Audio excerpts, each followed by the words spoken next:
नमस्कार मित्र आणि मैत्रिणींनो. तर आज काही अजून आंघोळ केली असंच आहे, टिकली वगैरे लावलेली नाही. सर्वांना श्री स्वामी समर्थ, शुभ सकाळ. तर हे पहा, आज आहेत नाश्त्याला पोहे. तर आज खास मी थोडासा बटाटा वगैरे घालून करणार आहे. तर हे पहा, तयारी दाखवते मी. पोहे असे चाळणीत भिजून घेतले आहेत, धुवून भिजून त्यानंतर थोडा बटाटा, इथे आहे शेंगदाणे, त्यानंतर इथे कांदा, कढीपत्ता, मिरची आणि टमाटो. तर चला आता आपण शेंगदाणे घेणार आहोत टाकून तेलामध्ये. तेल तापले, त्यानंतर बटाटा घ्यायचा परतून. त्यानंतर जिरी मोहरी वगैरे, लिंबू आणि साखर नंतर घालणार लास्टला.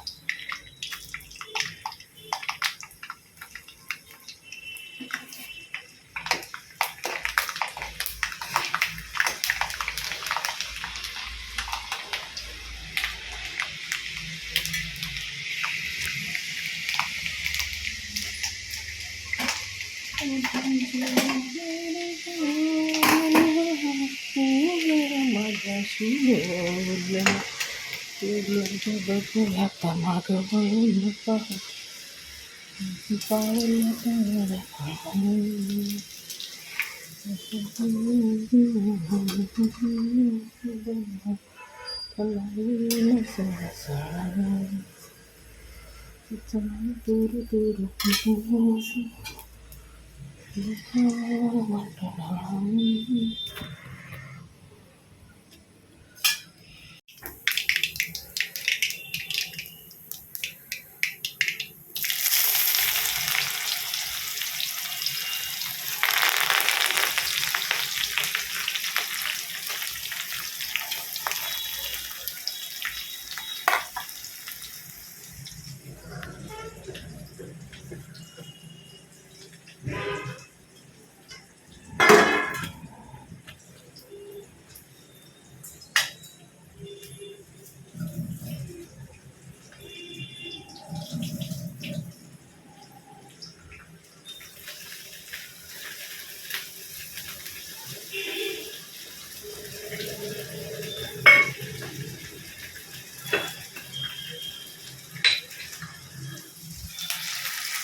जिरी मोहरी, कढीपत्ता, कांदा, बटाटा मस्त परतून घ्यायचे. आता ह्यावर थोडंसं झाकण ठेवणं आणि छानसं असं ब्राऊन कलर येणार ना.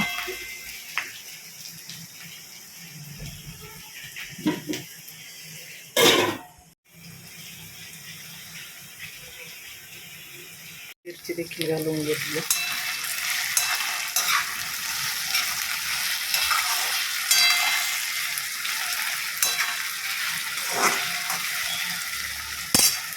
काय वाटतं, स्मेल येते?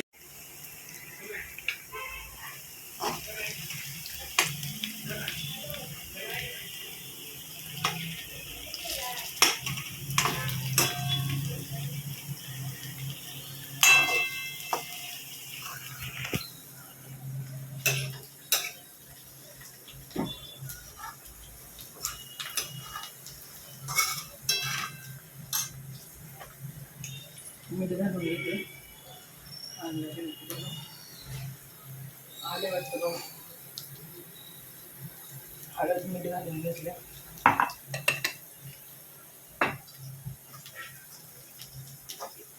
कांदे पोहे आज बटाटा पण घालते. बटाटा म्हटलं किंवा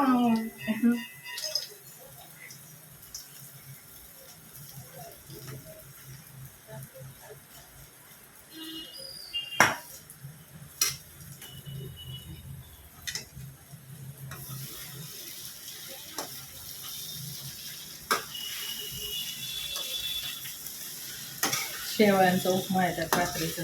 त्यात कढईचा एवढी मोठी कढई त्याची.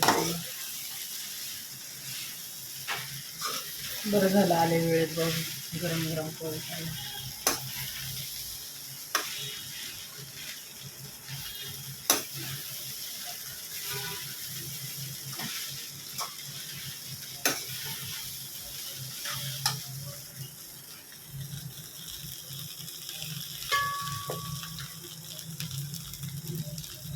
कसं छान दिसतंय ना लाल लाल टमाटो, मस्त पिकलेलं आहे.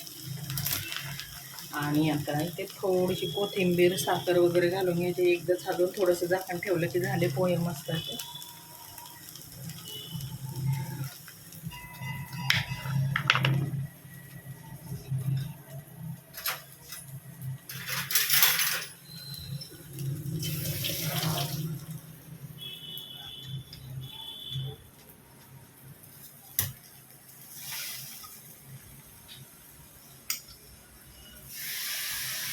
कांदे पोहे घ्या, कांदा पोहे पोहे घ्या पोहे.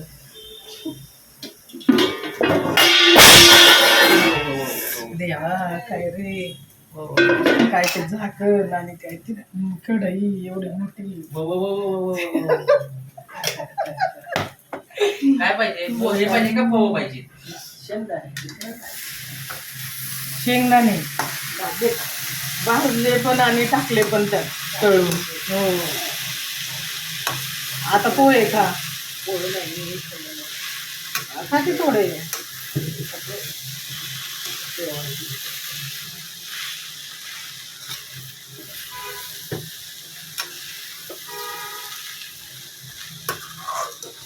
ठीक आहे, शिल्लक तुमची तुम्हाला.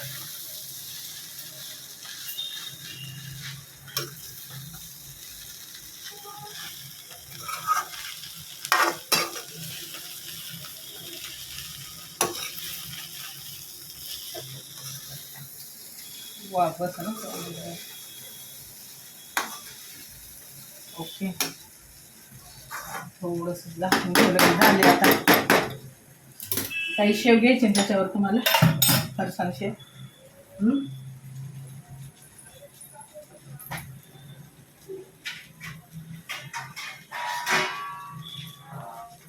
हे आहे का मला त्याच्यावर. ओके, झाले. अशा पद्धतीने पोहे झालेले आहेत. तर या सर्वांनी पोहे खायला. तर चला, आजचा हा छोटासा ब्लॉग इथे संपवूया. भेटूया आपण नवीन ब्लॉगमध्ये. बाय.